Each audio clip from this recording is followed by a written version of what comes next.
Hey, what's up, everybody? Welcome to episode number 148 here on season 1. And today we are talking about rebalancing on Stash. So this question comes from Ryne Huston. I think I pronounced your name right.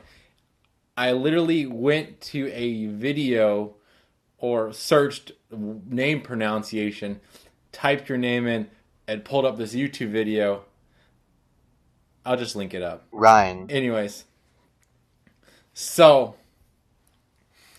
he asked, great video, Keith. Does Stash auto rebalance?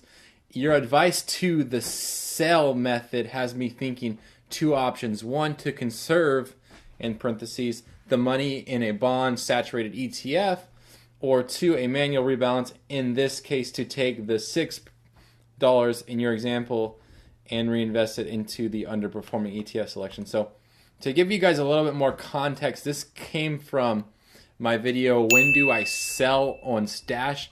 And on there, a brief overview, I talk about how I hold a ETF for a year. If I'm positive on that, then I sell my gains on that, take those gains and invest it into park my cash, hold it there until that ETF drops, and then I'll reinvest the money, basically, or something along those lines. So this is where that question comes from. So first of all, answer your first question. No, Stash does not auto rebalance, and I'm actually glad that it doesn't, because on Acorns they auto rebalance at 5%, so that's plus or minus 5% regardless.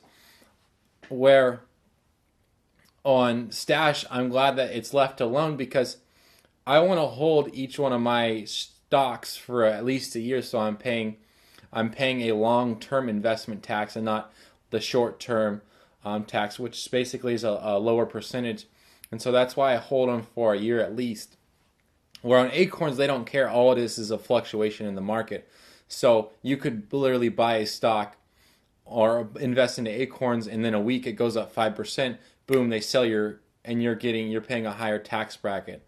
Where if you were to hold it for, who knows, maybe you were to hold it for an entire year, it would have went up like 300% or something like that, which probably is never going to happen. But and then sold, and boom, you would actually have more capital to reinvest if you held it for a year than if you were to sell at 5%, then sell at 5%, and then sell at 5%, and sell at 5% every single time it ran up. You know what I'm saying?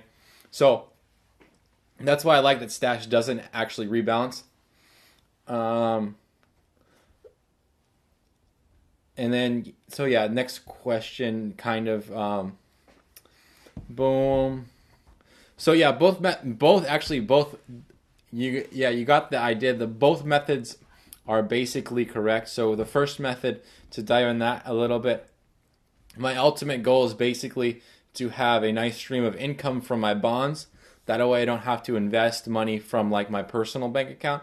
I can just basically use the $40 a month that I generate from bonds and continue to reinvest that. At what point will that happen? I'm not too sure. I haven't really looked into that a whole lot, or what my actual percentage of how much I got to hold and monetary value in bonds in order for that to happen. But that's definitely my ultimate goal, is to be able to generate enough money from those bonds that can continue to buy ETFs, and I can continue to just manage my account basically from those bonds that I'm getting paid.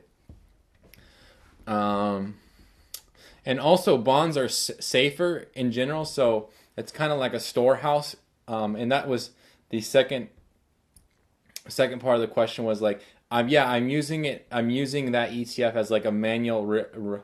It's like a savings account in essence. That's what I'm kind of using it for. So I'm putting my money in there, generating interest, which is higher than a savings account, and then I'm going to keep it there until basically I want to go in and rebalance my portfolio. And so, let's do storehouse to buy ETFs to then drop it in my account. And honestly, I haven't really fully thought about when I'm going to buy ETFs when they drop. Right now, I'm contemplating between about 5 to 10%, which honestly, on those ETFs right now, I hold about $20 in each of them. So it would be about from anywhere from $1 to $2. If they drop $1 to $2, then I would invest in. And then also, I haven't really thought about how I would go about selling if I reinvested, because then I would have to wait a year from the time that I bought that ETF Again, like, so say, basically simplified terms, a stock is $20, it goes up to $25.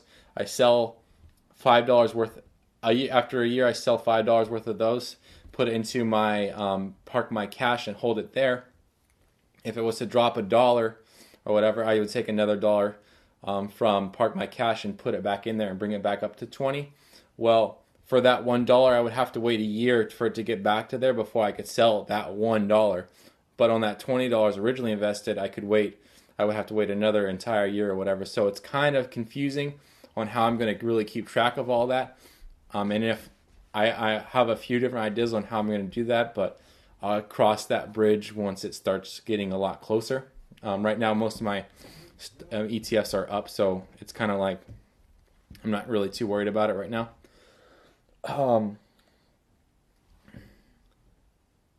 But yeah, that's pretty much it. So right now I'm using my park my cash as a savings account, as well as hopefully eventually to generate income to fund my stash account. But for right now, it's basically a savings account in order to rebalance those ETFs and bring them back up. So the general principle is hold it for a year, sell the profit, put it into park my cash. It drops, invest the money in there, and so on and so forth until another year from when I haven't decided that yet. And then sell the profit again, put it in park my cash, and continue doing the same thing over and over again. The reason why I like Stash versus Acorns is because you can be more manual with it, and so you can base it upon dollars and that kind of stuff. So I know specifically how much is going into my park my cash monetary versus just a percentage. So it's not like, oh, it goes up 5%, I'm selling.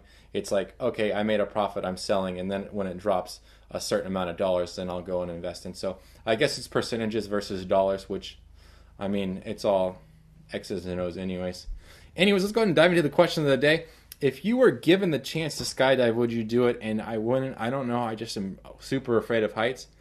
One of probably my biggest fears is heights, and so I just couldn't do it. I know that if I wanted to get over my fear of heights, that would probably be the thing that would do it, that would get rid of it for me, was jumping out of an airplane. But for right now, I would prefer to keep my feet on the ground. Anyways, if you guys have any questions regarding Stash, Acorns, or Robinhood, as well as general investing advice, business, Etsy, or coaching, post those questions down below, and I will do my best to get them on the next episode. And until next time, don't forget to subscribe up here, hit the notification bell, and check out my worst investment on Stash, and then check out this other video right here. And as always, thank you for watching. I really appreciate it.